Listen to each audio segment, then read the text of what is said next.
your name and your job title? My name's Simon Maurice, and although I'm more of a consultant these days, but I started off in the media industry working in the BBC in Southampton as a contract assistant film editor. Would you say your job is consistent, or are there dry spells? When I started working at the BBC, the job was a career with one employer. It's changed massively. The money has gone from the industry, and work is far less secure than ever it used to be. I started as a film editor, and for years there were film editors everywhere, and then all of a sudden they were gone. So now you tend to have portfolio careers. You do a bit of this, a bit of that, and some people who are lucky or who have designed their careers in a certain way will have regular work, but you have to be very focused on one thing. How long have you been working in the media industry? I started in the early 70s, 1970s that is, not 1870s.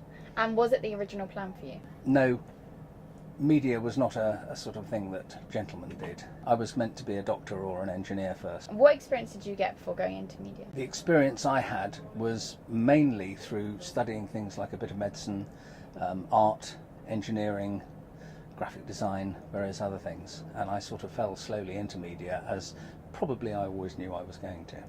There were several key things. For example, when I was at art school, I was an extra in a BBC production of Chips with Everything, and that was the first time I realised that it was possible to work in the industry, so that was really useful. Other work experience was really useful was being a contract assistant film editor at BBC South. What was your favourite shoot or job that you have done? There are a number of them.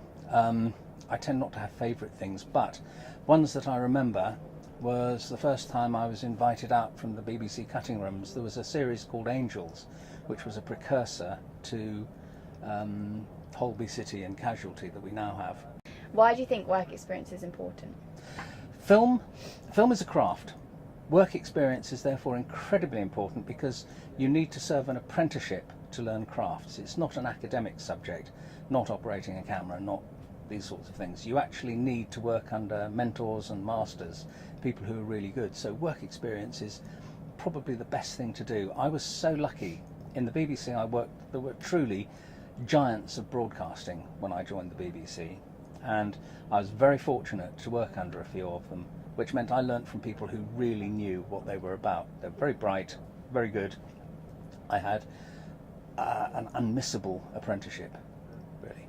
What would you say is a downside of working in the media industry, if there is one? Well, broadcast media has become increasingly ratings driven, which means you're working for the lowest common denominator, and the money's not there, which means you're having to cut corners all the time. One of the best things you can do, one of the upsides is that if you've got the skills, the kit is cheap, and once you've done your apprenticeship, you're able to work on projects that you actually want to work on. And also, broadcast is becoming actually a lot less relevant to filmmaking. Most video is consumed on a mobile phone now, on a tiny little screen, which kind of makes 4K pointless.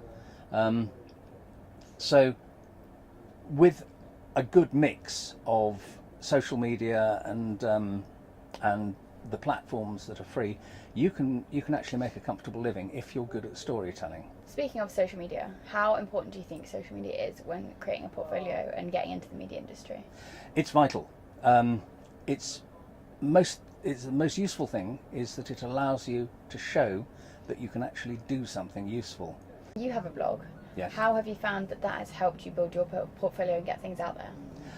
Well, it's something I can refer people to, which is useful. I haven't done a great deal recently, so I'm preparing things, this boat for example, so that at some point I will be able to push off, make films, and for that I will need the oxygen of publicity. So the blog is, the portfolio site is incredibly useful, and again, it's free.